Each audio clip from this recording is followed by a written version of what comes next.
हेमंत सोरेन से तेजस्वी और अखिलेश को सीखने की जरूरत है। हेमंत सोरेन वो नेता है जो बुरे से बुरे दिन में भी दूसरे के एजेंडे पे नहीं बोलता, लेकिन जब आप उत्तर प्रदेश और बिहार आइएगा तो एजेंडा कहीं ना कहीं भाजपा सेट कर देती है और फिर हमारे लोग बचाव में आ जाते हैं, तेजस्वी बाबू, अखिलेश बाबू। अब क्या करें?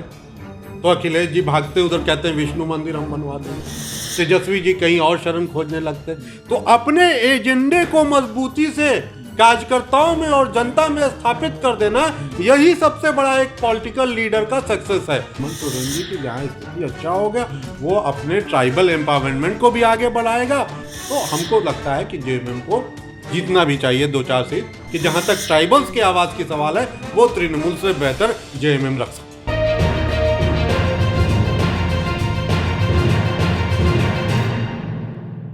बंगाल चुनाव में जेएमएम झारखंड मुक्ति मोर्चा ने भी कहा है कि वो कम से कम 25 सीटों पर चुनाव लड़ेंगे। खास करके जो पश्चिमी मेदिनीपुर है, बाकी मालदा और जो इलाके हैं, वो वहाँ पे कह रहे हैं कि हम 25 सीटों पर चुनाव लड़ेंगे। और खास करके वहाँ जहाँ आदिवासी की संख्या बहुलता में है, और वो ये कह रहे हैं कि खास करके जो झारखंड से सटा हुआ इलाका है, वो कह रहे हैं कि हम झारखंड में शामिल कराने के लिए आंदोलन भी करेंगे।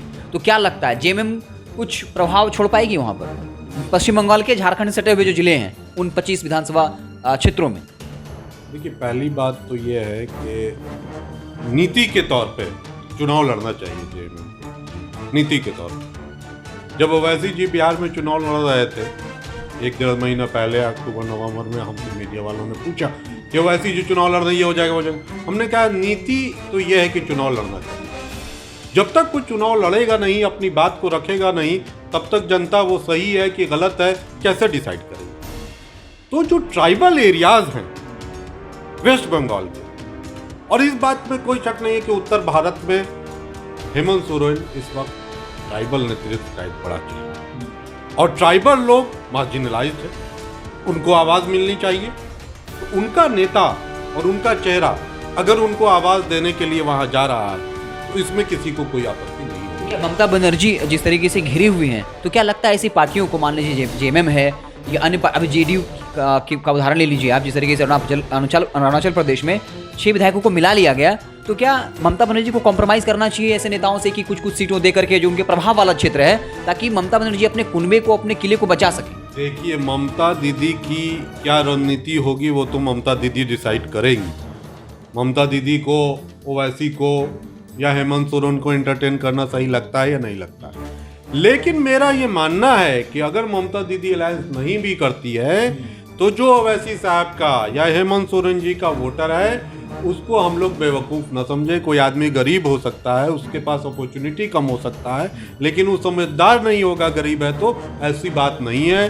जो ट्राइबल वोटर है, चाहे मुस्लिम वोटर है, वो समझ बूझ के वोट देगा। हेमंत सोरेन जी की जहाँ स्थिति अच्छा हो गया, वो अपने ट्राइबल एम्पावरमेंट को भी आगे बढ़ाएगा, और ट्राइबलों के अल्पसंख्यकों के विरोधी जो पार्टी है भाजपा, वो आगे ना बढ़े उसका भी ख्याल रखा जाएगा। दोनों चीज़ें एक साथ चलेगी, ये प्रजातंत्र की खूबसूरती है, और दोनों चीज़ें एक साथ मुमकिन है अगर समझदारी से चला जाए।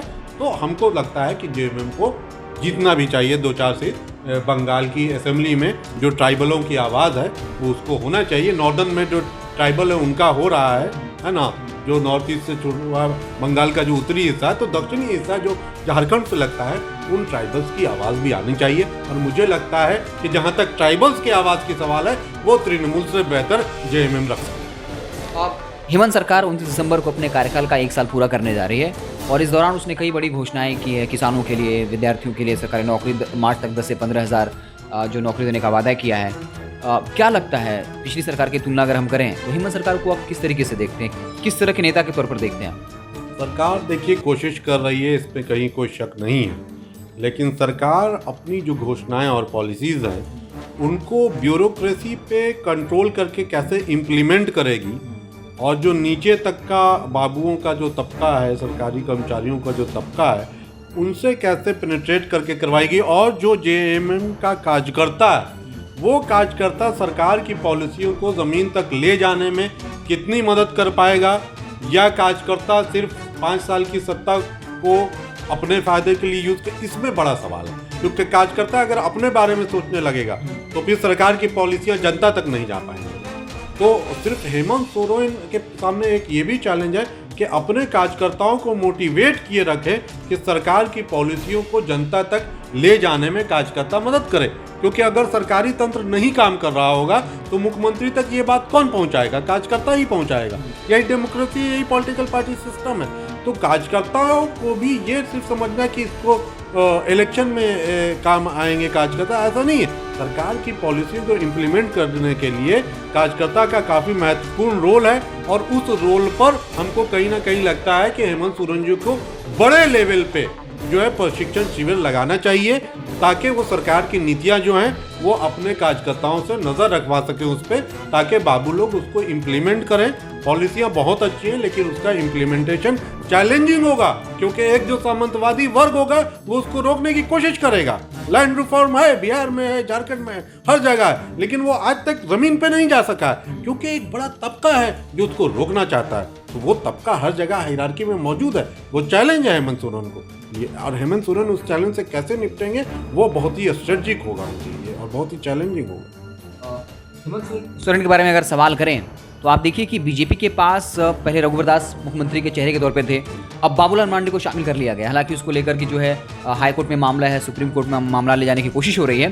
क्या लगता है जिस तरीके से बिहार में नीतीश कुमार सुशासन बाबू के तौर पे एक चेहरा है मुख्यमंत्री का, बीजेपी के पास नहीं है, ठीक उसी तरीके से झारखंड में शिबू सोरेन ने कहीं ना कहीं क्या लगता है खुद को स्थापित कर लिया है एक मुख्यमंत्री के युवा नेता के तौर पर, क्योंकि बीजेपी के पास क्या लगता है कोई चेहरा है जो मुख्यमंत्री का उम्मीदवार बन सकता है। अगर ऐसा होता, अगर रघुवर दास वाकई में मुख्यमंत्री के चेहरा होते तो बाबूलाल मरांडी को शामिल नहीं करवाया जाता, क्योंकि अब ऐसा लग रहा है बाबूलाल मरांडी वहाँ के मुख्य नेता होंगे। ये हेमंत सोरेन से तेजस्वी और अखिलेश को सीखने की जरूरत है।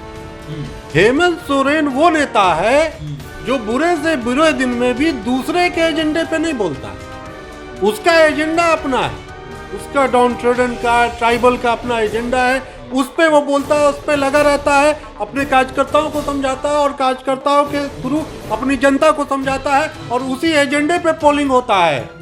झारखंड के अंदर हेमंत सोरेन के एजेंडे पे, ट्राइबल के एजेंडे पे, झारखंड मुक्ति मोर्चा के सेट किए हुए एजेंडे पे पोलिंग होता है। लेकिन जब आप उत्तर प्रदेश और बिहार आइएगा तो एजेंडा कहीं ना कहीं भाजपा सेट कर देती है, और फिर हमारे लोग बचाव में आ जाते हैं, तेजस्वी बाबू, अखिलेश बाबू। अब क्या करें? तो अखिलेश जी भागते उधर, कहते हैं विष्णु मंदिर हम बनवा देंगे, तेजस्वी जी कहीं और शरण खोजने लगते। तो अपने एजेंडे को मजबूती से कार्यकर्ताओं में और जनता में स्थापित कर देना, यही सबसे बड़ा एक पॉलिटिकल लीडर का सक्सेस है। अगर वहां पे आप चूक गए तो फिर धीरे धीरे आप स्लिप करते चले जाइए। तो कहीं ना कहीं आप विपक्षी पार्टी की पिच पे ही खेलने लग जाते हैं, आप ये कहना चाह रहे हैं? आप दूसरे के पिच पे कितना देर खेलिएगा? 2-4 मिनट तो खेल सकते हैं, एक आध सरकार बना सकते हैं, लेकिन आप लंबा पारी नहीं खेल सकते हैं ना, क्योंकि एजेंडा उसका है, उस पर आप हमेशा स्लिप करिएगा। अब राम मंदिर के मुद्दा पे कभी कांग्रेस थोड़ी सेटिस्फाई कर सकती है कि हम ही राम मंदिर बनवा दिए, कभी सेटिस्फाई होगा इस बात पे लोग? तो ये मुद्दा ही नहीं बनना चाहिए ना चुनाव में। ये मुद्दा बनेगा तो भाजपा ही पास करेगा, बाकी लोग फेल ही करेगा। तो एजेंडा अपना सेट करना सबसे बड़ा एक सक्सेस होता है किसी पॉलिटिकल लीडर, और हेमंत सोरेन इसमें पास हो गया। हाँ बिल्कुल। एक और बात है कि अभी किसान आंदोलन चल रहा है, और हेमंत सरकार जो है उसने क्या किया है कि 9 लाख किसानों के 50,000 या उससे कम तक के ऋण को माफ़ कर दिया है। तो क्या लगता है एक सियासी मैसेज देने की कोशिश की है किसानों को कि केंद्र सरकार को खास मदद नहीं कर रही है, फिर भी उन्होंने कहा कि हम अपने बजट से 2,000 करोड़ का ऋण कर्ज माफ़ कर रहे हैं। तो क्या उन्होंने एन वक्त पर, जब किसान आंदोलन अपने चरम पर है, उस वक्त में किसान लोन माफ़ करके, या जो आप फसल बीमा योजना की बात कर लीजिए, उसमें उन्होंने क्या किया है कि जो पहले प्राइवेट कंपनियां बीमा देती थी, उन्होंने कहा कि नहीं, भाजपा के सरकार में जो है बीजेपी कंपनियां बीमा कंपनी को पैसा देती थी बीजेपी, और वो किसानों को पैसा नहीं देती थी, हम सीधा अब किसानों को पैसा देंगे। तो इस तरह के स्टेप्स लेकर के किसानों के लिए क्या उन्होंने एक सियासी चाल चल दी है कि देखिए बीजेपी जो है वो किसान के पक्ष में नहीं है और हम किसानों की पार्टी हैं? तो क्या लगता है इस वक्त में हेमंत सोरेन ने एकदम पॉलिटिकल स्ट्रोक खेल दिया? देखिए, पॉलिटिक्स के लिए बहुत सारी चीज़ ज़रूरत होती है, लेकिन एंड ऑफ द डे हमको, जनता को ये देखना चाहिए कि जो सरकार स्टेप ले रही है उससे पब्लिक का फायदा है कि नहीं। हम एक वेलफेयर स्टेट, हमारा पैसा, भारत का पैसा, भारत के टैक्स पेयर्स का पैसा किसके लिए? भारत के लोगों के लिए है ना। आज देश का सबसे बड़ा 2 घोटाला कौन सा है? पहला घोटाला ये कि तेल का दाम इतना बढ़ाओ कि रिलायंस का सारा पेट्रोल पंप प्रॉफिट में रहे। अगर टैक्स कम कर दे सरकार तो रिलायंस जितना में पेट्रोल उत्पादन करता है उससे आधे दाम पे आता है बाहर से तेल, तो रिलायंस के सारे पेट्रोल पंप बंद हो जाएंगे। उसके बाद टेलीकॉम में ऐसा मोनोपोली कर दो कि सिर्फ जियो ही रहे, बाकी सारी कंपनियां बंद कर दी गई। जियो के अलावा वोडाफोन और एयरटेल 2 ही सर्वाइव कर रहा है पूरे भारत में, जबकि 200 कंपनियां थी। तो ये तो सबसे बड़ा घोटाला है, सिर्फ एक धीरूभाई अंबानी को फायदा पहुंचाने के लिए और अडानी को फायदा पहुंचाने के लिए भी बहुत सारे घोटाले। तो क्या भारत की जो संपदा है वो 2-4 लोगों के लिए है? तो अगर कोई सरकार भारत का जो संविधान है, जो वेलफेयर स्टेट है, जो उसकी मंशा है कि भारत के लोगों को सर्व किया जाए, भारत में जो भी अच्छा टैलेंट हो उसको शिक्षा दी जाए, वो शिक्षित हो, आगे बढ़े, भारत का नाम रोशन करे, भारत आगे बढ़े, तो क्या उसको करना गुनाह है? अगर सारे किसानों का ऋण माफ कर दिया है हेमंत सरकार ने और उससे आम किसानों को फायदा है, किसानों का बच्चा पढ़ पाएगा, स्कूल आ पाएगा, तभी ना उसमें जो बेस्ट टैलेंट है वो आगे बढ़ेगा, भारत आगे बढ़ेगा। या सिर्फ अदानी अंबानी 2 फैमिली के बढ़ने से भारत आगे बढ़ पाएगा? क्या हेमंत सोरेन ने एन मौके पर यह सियासी दाव चल दिया? बेशक मदद किया है, लेकिन पॉलिटिकल पार्टियां कुछ भी करती हैं, कुछ भी बयान आता है, कुछ भी एक्शन होता है, उसके पीछे पॉलिटिकल मोटिव होता है। तो क्या सियासी दाव चल दिया इन मौके पर सही टाइम पे? नहीं, मैं कहता हूं कि अगर सियासी दौर भी है तो हर सरकार को ये सियासी दौर चल देना चाहिए। योगी आदित्यनाथ भी यही सियासी दौर चल दे, कर दे कर्ज माफ। भाई किसान तो बिल वापसी का मांग कर रहे हैं ना, और मोदी जी कह रहे हैं कि बिल नहीं वापस होगा, लेकिन मोदी जी योगी जी को किसान का ऋण माफ करने के लिए थोड़ी मना किए हैं। तो योगी जी भी ऋण माफ कर दे। बिल का विरोध नहीं कर सकते योगी जी, मोदी जी के खिलाफ नहीं जा सकते, लेकिन ऋण माफी करने में तो कहीं मोदी जी का विरोध नहीं है, उनको भी बड़ा पॉपुलैरिटी मिल जाएगा। लेकिन सरकार वो करना ही नहीं चाहती है, क्योंकि हिंदुत्व के पीछे जो असल चेहरा है वो पूंजीवाद का चेहरा है। हिंदुत्व तो मुखौटा है, धर्म तो मुखौटा है, हिंदुओं में इनसिक्योरिटी पैदा करना वो तो स्ट्रेटजी है, चाल है, असल चेहरा तो पूंजीवाद का चेहरा है। तो योगी जी बन जाए, चाहे कोई बड़ा सा बड़ा महंत बन जाए, जो भाजपा जीत कर आ रही है, जो सेटअप है, जो एजेंडा दिया गया इंटरनली, वो पूंजीवाद का एजेंडा दिया गया है कि पूंजीवादियों को सेट करना है देश के अंदर, देश को लूट लूट के पूंजीवादियों को देना है। उन्हीं के पैसे से विधायक खरीदे जाते हैं, जदयू के 6 विधायक खरीदेगा, उधर मध्य प्रदेश में खरीदेगा, तो वो अदानी अंबानी के दिए हुए पैसे से खरीदे जा रहे हैं। तो असल प्रधानमंत्री तो अदानी और अंबानी है, मोदी जी तो मुखौटा। जी, आप ये कह रहे हैं कि हेमंत सरकार ने अगर सियासी दाव चला है तो हर एक मुख्यमंत्री को सियासी दाव चल देना चाहिए ताकि किसानों को फायदा हो जाए। सब लोग ऋण माफ कर दीजिए किसान का, अच्छा बात है, सब लोग अपना सियासी कद बढ़ा लीजिए, क्या दिक्कत है? अगर जनता का काम करने से सियासी कद बढ़ता है तो बढ़ना चाहिए। जनता का भी काम हो जाए और नेता का भी काम हो जाए, इससे अच्छा क्या रहेगा?